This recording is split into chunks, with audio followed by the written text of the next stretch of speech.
ಈ ವ್ಯಕ್ತಿ 10,000 ವೋಲ್ಟ್ಸ್ ಇರೋ ವೈರ್ ಮೇಲೆ ಕಟ್ಟಿಗೆ ಹಾಕಿ ಚೆಕ್ ಮಾಡ್ತಾನೆ. ಅದಾದ್ಮೇಲೆ ತುಂಬಾ ಭಯ ಪಡ್ತಾ ಆ ವೈರ್ ನ ಟಚ್ ಮಾಡ್ತಾನೆ. ಟಚ್ ಮಾಡಿದ ತಕ್ಷಣ ಈ ವ್ಯಕ್ತಿಗೆ ಜೋರಾಗಿ ಶಾಕ್ ಹೊಡೆಯುತ್ತೆ. ಇದನ್ನ ನೋಡಿದ ಇವನ ಮಕ್ಕಳು ಜೋರಾಗಿ ಅಳ್ತಾ ಕಿರ್ಚಾಡ್ತಾ ಇರ್ತಾರೆ. ಆಗ್ಲೇ ಇವರಪ್ಪ ಹಿಂದಕ್ಕೆ ತಿರುಗಿ ಇವ್ರನ್ನ ನೋಡಿ ನಗ್ತಾನೆ. ಆಗ್ಲೇ ಅಲ್ಲಿಗೆ ಡೈನೋಸಾರ್ ಬರೋ ಶಬ್ದ ಕೇಳಿಸುತ್ತೆ. ಇದರಿಂದ ಇವರು ಫಾಸ್ಟ್ ಆಗಿ ಆ ವೈರ್ ಗಳ ಮೇಲೆ ಹತ್ತೋದಕ್ಕೆ ಶುರು ಮಾಡ್ತಾರೆ. ಇವ್ರು ಹತ್ತಿದ ತಕ್ಷಣ ಅಲಾರಂ ಕೂಗೋಕೆ ಶುರು ಮಾಡುತ್ತೆ. ಇದರಿಂದ ಅಲ್ಲಿ ವರ್ಕ್ ಮಾಡ್ತಾ ಇರೋರು ಆ ವೈರ್ ಹತ್ರ ಡೈನೋಸಾರ್ ಬಂದು ದಾಟ್ತಾ ಇರ್ಬೋದು ಅಂತೇಳಿ ಅನ್ಕೊಂಡು ಅಲ್ಲಿ ವರ್ಕ್ ಮಾಡ್ತಾ ಇರೋ ಲೇಡಿಗೆ ಕರೆಂಟ್ ಆನ್ ಮಾಡು ಅಂತ ಹೇಳ್ತಾರೆ. ಆಗ ಅಪ್ಪ ಬೇಗ ಬಂದು ಆ ವೈರ್ ನ ಬಿಟ್ಟು ಕೆಳಗಡೆ ದುಮ್ಕು ಅಂತ ಹೇಳ್ತಾನೆ. ಆದ್ರೆ ಆ ಹುಡುಗ ಕೆಳಗಡೆ ಜಂಪ್ ಮಾಡೋದಕ್ಕೆ ತುಂಬಾನೇ ಎದುರ್ಕೊಳ್ತಾ ಇರ್ತಾನೆ.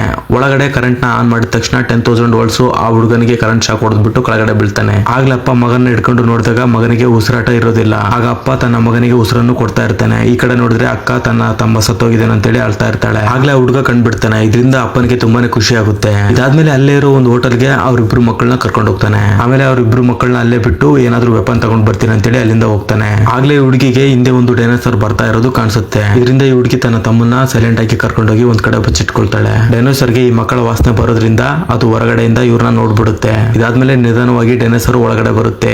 ಆದ್ರೆ ಈ ಸಲ 2 ಡೈನೋಸಾರ್ಗಳು ಒಳಗಡೆ ಬರ್ತವೆ. ಇದರಿಂದ ಈ ಚಿಕ್ಕ ಮಕ್ಕಳು ತುಂಬಾನೇ ಭಯ ಬಿದ್ದು ಅಲ್ಲಿನೇ ಬಚ್ಚಿಟ್ಕೊಳ್ತಾರೆ. ಇದಾದ್ಮೇಲೆ ಆ ಡೈನೋಸಾರ್ ಗಳಿಂದ ಇವರು ಯಾವ ರೀತಿ ತಪ್ಪಿಸ್ಕೊಂಡ್ರು ಅಂತೇಳಿ ನೆಕ್ಸ್ಟ್ ಪಾರ್ಟ್ ನಲ್ಲಿ ನೋಡೋಣ. ನೆಕ್ಸ್ಟ್ ಪಾರ್ಟ್ಗೋಸ್ಕರ ಪಾರ್ಟ್ 2 ಅಂತ ಕಾಮೆಂಟ್ ಮಾಡಿ.